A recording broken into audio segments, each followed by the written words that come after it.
The fire took the record room first. It was a small, windowless building of raw pine boards, set apart from the big house and the slave quarters, a place where the Ledgers lived. Inside those leather-bound books were the neat, spidery columns of the plantation's true currency: births, deaths, purchases, sales. Names were written down and assigned value. A man named Cato was worth $1,200. A girl named Philomena, aged 10, was worth $650. An infant at the breast was a notation: increase. On that night in late April of 1868, 3 years after the war had ended, the fire did not care for the distinctions of value. It consumed them all with the same hungry crackle. The man who set the fire stood outside and watched the flames paint the underside of the low-hanging cypress boughs a flickering orange. He was a thick-shouldered man in a dusty coat, his face half-lit by the glow. In his hand, he held not a ledger, but a single, folded piece of paper. He looked at it for a long moment, his expression unreadable in the shifting light. Then, with a sigh that seemed to carry the weight of 8 years of silence, he tucked the paper into his coat pocket, turned his back on the fire, and walked into the darkness of the swamp, never to be seen in that parish again. The next morning, all that remained of the record room was a rectangle of blackened earth and a drift of ash as fine as winter frost. Eliza was born into the world on a damp Monday in March of 1860, in a cabin that smelled of wood smoke and sour milk. Her mother, Rose, was a field hand, and her father was a man named Abram from the next plantation over, whom she was allowed to see only on those Sundays when passes were granted and the spirit of fellowship moved their masters to a temporary and cautious leniency. Eliza's first memory was not of her mother's face, but of her mother's back. It was a landscape of muscle and bone, of old scars laid down like contour lines on a map, and of the fresh, raised welts from a whipping she'd received for being too slow in bringing water to the hands at the height of the cotton-picking season. Rose would nurse Eliza in the dark, before the horn blew for the day's work, her body a warm, soft refuge in the chill of the pre-dawn. But as soon as the first grey light touched the cabin's one small window, Rose would hand the baby to old Auntie Pearl, too frail for the fields, and walk out the door, her back disappearing into the mist. By the time Eliza was 4, she was part of the children's gang, a shuffling group of little ones under the watch of a too-old woman named Suki. Their job was to pick stones from the newly plowed fields and to carry water to the grown folks. The clay dust got into their clothes, their hair, their noses. The sun burned them the same as it burned the cotton.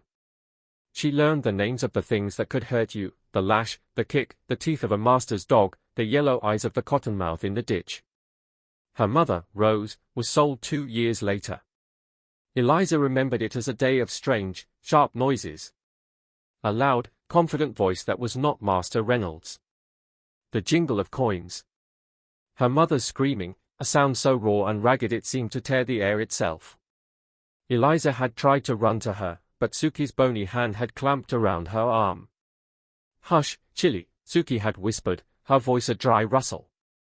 "Don't you move. Don't you let MCU. You make MCU, they know they can hurt you with you." Eliza stood frozen, watching as her mother was pushed and pulled towards the big wagon on the river road, her arms stretched out, reaching back toward the cabin, toward her. And then the wagon was gone, and the dust settled, and the only thing left was the shape of that reaching, a hollow space in the air that Eliza would carry inside her for the rest of her life. She learned the lesson of silence then. She did not cry. She did not ask questions. She became a watcher. While the other children played their rough games of stickball in the dusk, Eliza would sit on the cabin steps and watch the big house. She watched Master Reynolds, a man of 50 with a soft, round belly and eyes the color of winter ice, who rarely spoke to the enslaved people directly, preferring to issue his commands through others. She watched Mrs. Reynolds, a pale, sharp-boned woman who flinched if a black person walked too close to her on the path. And most of all, she watched the overseers. There had been 3 in her short life. The first was a slovenly man named Bryce, whose cruelty was a dull, constant thing, like a toothache. The second was a younger man, Mr. Hayes, who tried to manage with a system of rewards, but who was fired after a year for being too soft. Then came Mr. Silas Thorne. Mr. Thorne was a quiet man. He was not a shouter. He wore clean, plain clothes, and kept his own small cabin neat as a pin. He had a way of looking at you that made you feel like he was counting your ribs beneath your shirt. His cruelty was not in the heat of his temper, but in the cold of his method. He carried no whip, but a long, smooth stick of hickory wood. He would use it not with wild swings, but with precise, measured taps. A tap on the shoulder to correct your posture as you hoed. A tap on the back of the knees to make you kneel. A sharper, calculated blow to the hand if you reached for a cotton ball out of turn. His great innovation was the record room. In his first month, he had the small pine building constructed, and he filled it with his ledgers. He would walk through the fields with a small notebook, making marks with a pencil. He noted who was fastest, who was slow, who was sickly. He timed the water breaks. He weighed each person's basket of cotton at the end of the day on a great iron scale. If your basket was light, you were not fed. If it was light 3 days in a row, you were taken to the barn. Eliza watched him, and he, in turn, seemed to notice her watching. One afternoon, when she was maybe 7, she was fetching a bucket of water from the creek. Mr. Thorne was there, checking the bank for signs of erosion. He looked up and saw her standing perfectly still, holding the heavy bucket, her eyes on him. He did not speak. She did not drop her gaze. It was a test of wills, a silent, dangerous game. Finally, a corner of his mouth twitched, not a smile, but a recognition. "You see everything, don't you, little bird?" he said, his voice low. "Eyes like a swamp owl. Seeing ain't always safe."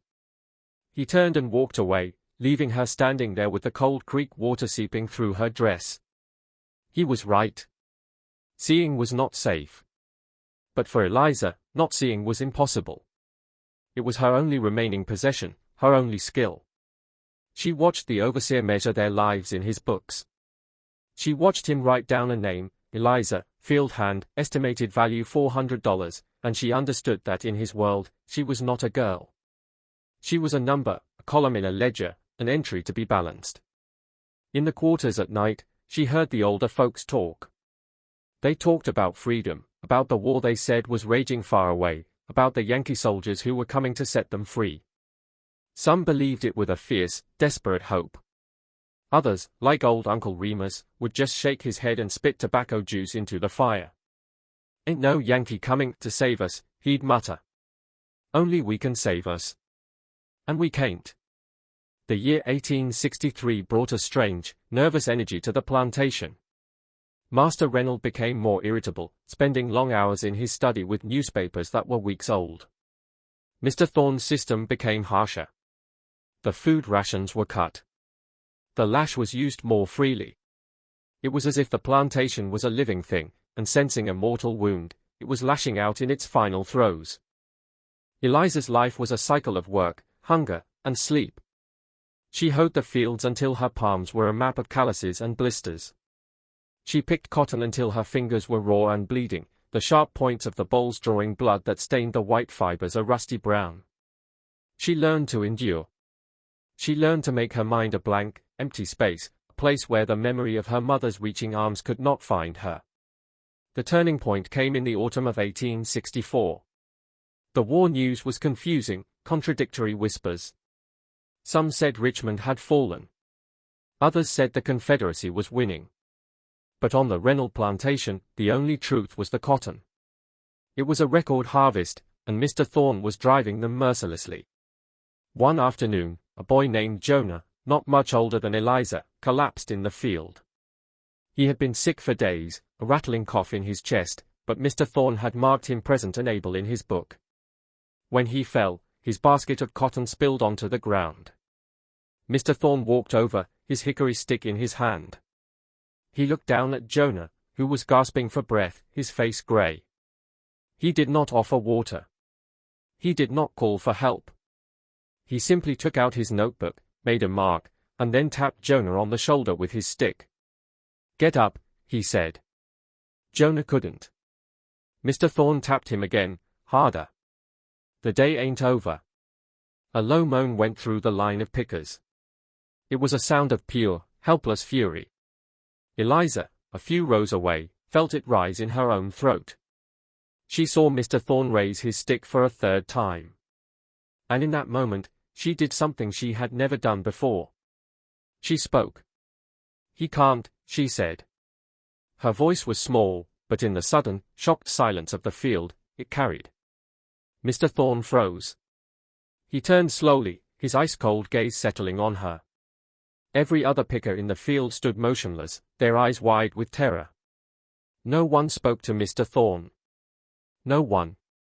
He walked towards her, his footsteps muffled in the soft dirt. He stopped a foot away from her, looking down at her small, defiant form. "What did you say, little owl?" he asked, his voice dangerously soft. Eliza's heart was a trapped bird in her chest, but she met his eyes. "He's sick. He need water and to rest." It was a simple statement of fact. Mr. Thorne stared at her for a long, terrible moment.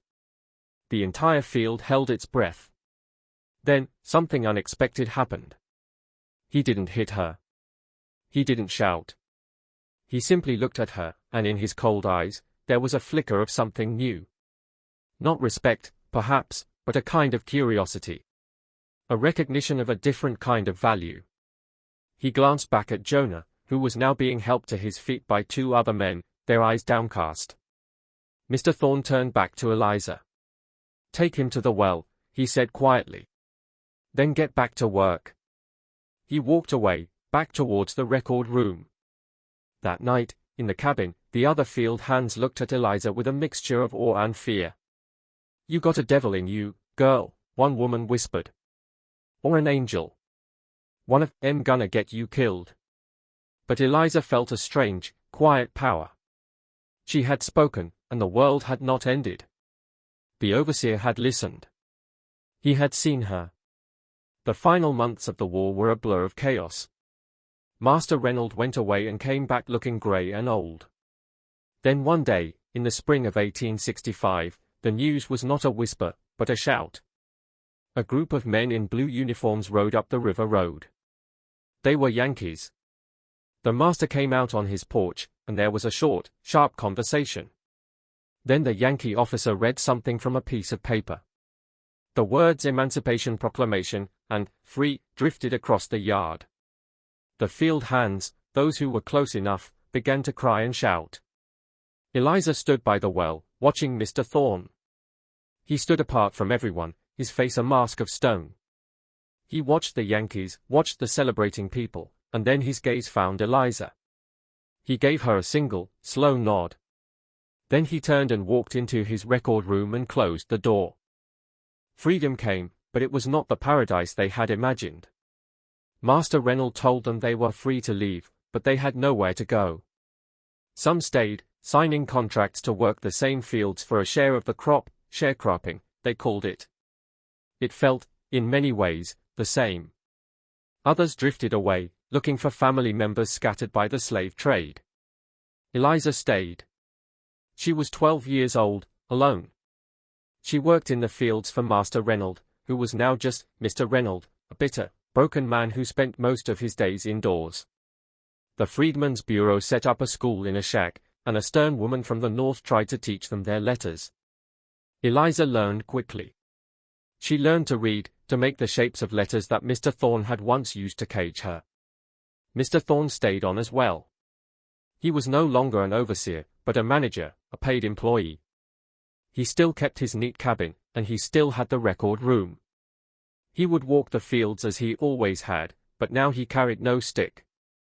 He would watch the sharecroppers working, his expression as unreadable as ever.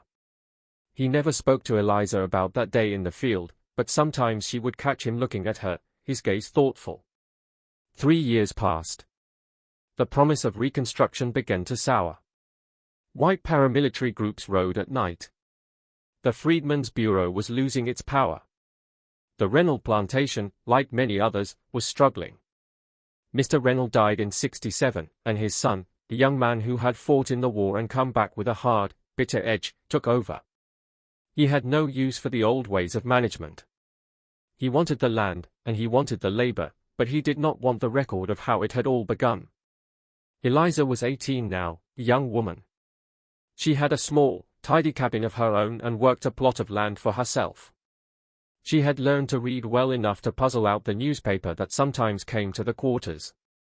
She knew the world was changing, and she was determined to change with it. But she never forgot the ledgers. She never forgot her mother's name, written down and assigned a price. She wanted to see that book. She wanted to find her mother's name, to know if there was a record of where she had been taken. One cool April evening, she saw Mr. Thorne walk towards the record room, a lantern in his hand. It was late, later than he usually worked. Curious, she slipped from her cabin and made her way through the darkness, keeping to the shadows. She saw him go inside. A few minutes later, he came out, and she saw him put a match to the dry brush he had piled against the wall. The flames caught quickly, leaping up the dry pine. She gasped, a small, sharp sound. He heard her. He turned, the firelight illuminating his face. For a moment, they just stared at each other across the clearing. He didn't look surprised to see her. He looked tired. He reached into his pocket and pulled out a folded piece of paper. He walked towards her, holding it out.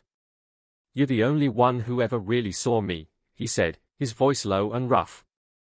"The only one who ever spoke." He pressed the paper into her hand.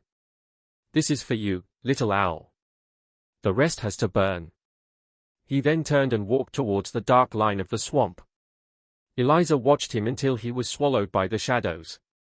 She looked down at the paper in her hand, then back at the fire. The record room, the ledgers with their columns of names and prices, was collapsing in on itself, sending a shower of sparks up into the night sky. The fire was purifying something, erasing the accounting books of a world that was supposed to be over. She unfolded the paper. It was a single page, torn from a ledger. At the top, in Mr. Thorne's neat handwriting, was a name, Rose. And next to it, in a different hand, was a single word, Crosby. Crosby was the name of a plantation 20 miles to the south, on the other side of the swamp.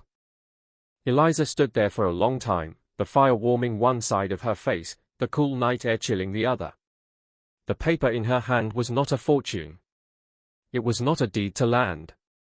It was a name, a direction, a thread. It was a chance. As the last of the record room crumbled into ash, she folded the paper carefully and tucked it into the neck of her dress, close to her heart. She turned away from the dying embers and looked toward the dark, vast swamp. Somewhere in that direction was her mother. Somewhere out there was a thread of a life she had almost forgotten. The overseer who had measured her life in numbers had, in the end, given her back a name.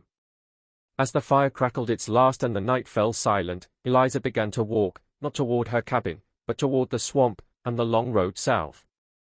The story of Eliza Crosby, as she later came to be known, does not end with a dramatic rescue or a joyful reunion.